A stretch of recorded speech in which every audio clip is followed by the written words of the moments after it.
he kept saying, I've been up here too long, I kept wanting to say, hey, we're just getting warmed up. That's why we put Ron last. Ron had asked me to talk a little bit about some abortion problems, and you know, not that it's something that we deal with a lot, but I think it's something too that we just kind of need a reminder every now and then of some of the things that we deal with, and what is truly normal and what's really out of the norm. And so being a good extension person and talking about health related, I did pull a lot of this from Dr. Lackman. One of our clinical veterinarians at K-State, and she does a lot of things with sheep, but also from InfoVets has a really good publication out on sheep and goats, or just small ruminants, and different issues, different diseases. As I went through and looked at Dr. Laughlин's notes from a small ruminant conference that the vet school put on about 3 years ago, where she did a talk on abortions, and was looking back at my resource in terms of abortion diseases in this InfoVets publication. They were both practically spot on. The one thing I do really like about what Dr. Laughlin did is she went through and kind of created a flow chart as to, okay, the first question was, is the fetus deformed? If it isn't, then it throws you to another side. Is the dam sick? You know, is there something physically wrong with her? No. Then that drops you down. Is the fetus necrosing or autolytic? Yes. Well, if that's the case, it could be toxic. Okay. If it's not, then it could be, you know, Campylobacter or lepto or chlamydia. So, and she's broken that out into each category and just kind of given us a flow chart. So, as a consequence, because she's good at this, whenever anybody calls me and says, I think I've got an abortion problem, I say call 785-532-5700 and ask for Dr. Shelley Laugh. Because she's so good at working through this. But, so as we talk about, which button do I push? The one on the right. To the right. Maybe I accidentally turned the, no, it's on. Did I throw the battery out of it?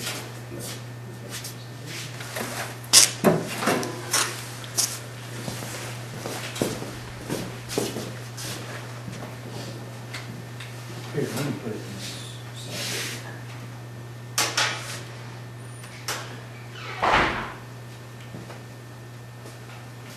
There we go. It likes us now. One of the things that Dr. Lackman was talking about is that we expect 95% conception rate. Okay? So then once we get to lambing, 5% of that or less abortion rate would be considered normal. We expect less than 2% stillborns. Anytime we get over that, then we can probably say we may be getting into an abortion storm, or we've got something going on with stillborn.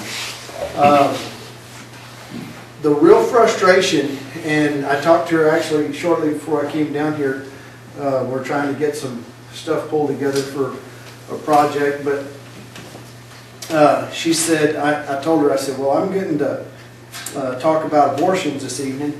And she said, well, be sure that you throw in this little fact, and you know, she said, I hear producers and I understand their frustrations, but that truly only, 82 to 85% of what we send into that diagnostic lab goes undiagnosed. And that's not way far off from what we see in the cattle side. She said over 70% of abortions that are sent into the diagnostics lab go undiagnosed. So, What percent? over 70% in cattle, closer to 75, but 82 to 85% of our sheep abortions go undiagnosed as well. One of the things that, just kind of a fact, sheep don't depend on their corpus luteum to maintain the pregnancy. So if you start getting into some of these things where, we look at a goat or, you can abort those, you can help them have those lambs or those kids early.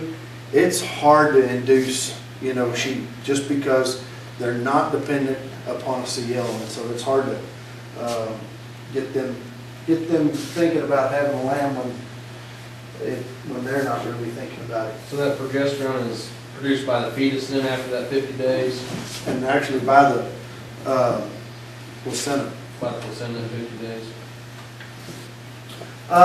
So what can we get into in terms of causes of abortion? Well, nutrition, we were just talking about it. If you don't have the right protein, if you don't have the right energy, if you don't have the right minerals, you're going to get into some issues. Also, most of our abortions are probably going to occur 90 to 120 days gestation, and that's strictly most of the time because we're not getting enough nutrition. And then toxic plants can create some issues. What are some of those?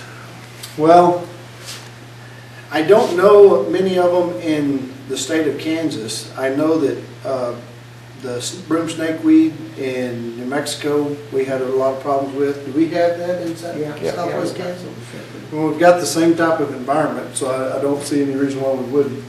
But broom snakeweed, we did some studies and stuff on some fetal retention and things like that at New Mexico State. But that's the one that kind of comes to my mind.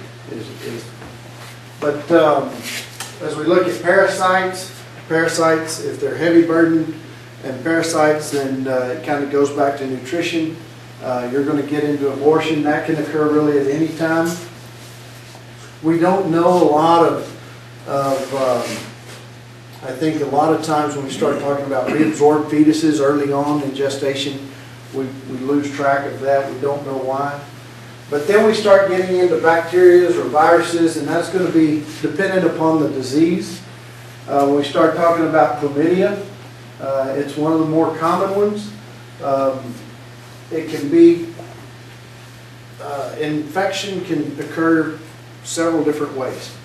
Okay? But once a ewe has, say, aborted, her natural immune response will actually clear, and then you'll be able to use that ewe again next year. So it's not like you've got to sell that ewe because she's had chlamydia. What if she's had chlamydia before she was pregnant? If she's had chlamydia before she's pregnant, if she's shown signs, you could probably treat her. Well, we wouldn't know if they showed signs or not. I just know Yeah. if we have. There's some diseases, and I can't remember, there's one of them I know I jotted a note down, and I'm not sure how chlamydia will work, but there are some of them that if the ewe gets it prior to, and I think this is tox, if on toxoplasmosis, if a ewe gets toxoplasmosis prior to becoming pregnant, then she won't abort the fetus.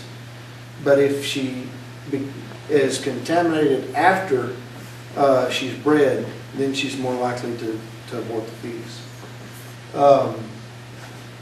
But most of chlamydia we'll deal with in the last 60 days, especially in the last 30 days of pregnancy, and we may lose up to 30% of those offspring.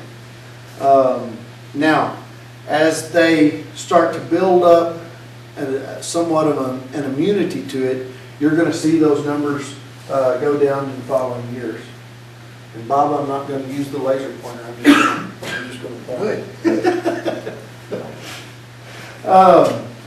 Stillbirths and birth of weak lambs, we can sure get into that as well. Not all abortions are going to be just dead lambs. I mean, you're going to have those that they're born alive, but typically they're still not quite ready. Screen.